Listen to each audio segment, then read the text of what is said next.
এই প্রখর গরমে শরীরকে হাইড্রেটেড আর সুস্থ রাখার জন্য সাবুদানা শরবতের চেয়ে ভালো ড্রিঙ্ক আর কিছু হতেই পারে না, তাই না? হ্যালো ফ্রেন্ডস, আমি সুমির রান্নাঘরে আপনাদের সবাইকে স্বাগত জানাচ্ছি।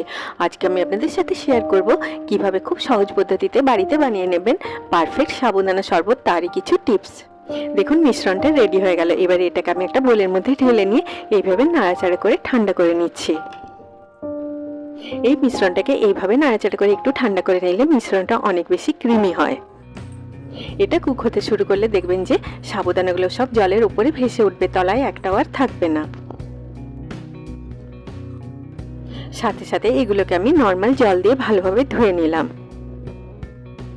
এইভাবে ধুয়ে নিলে এক্সট্রা স্টার্চটা চলে যাবে আর সাবুদানাগুলো ঝুরঝুরে থাকবে, একটার সাথে আরেকটা চিটে যাবে না। দেখুন বাড়িতেই পারফেক্ট জেলি রেডি হয়ে গেল। জলে ভেজালে দেখুন এগুলো ফুলে এরকম হয়ে যাবে, দেখতে সুন্দর, খেতে আরো বেশি সুন্দর। পারফেক্ট সাবুদানা শরবত খুব সহজেই রেডি হয়ে গেল। এবারে আসুন আমরা এটাকে সার্ভ করি। ওপর থেকে সাজিয়ে দিলাম কিছুগুলো জেলির টুকরো দিয়ে। সবাই খুব ভালো থাকবেন। আবার আপনাদের সাথে আমার দেখা হবে আমার নেক্সট ভিডিওতে। Take care.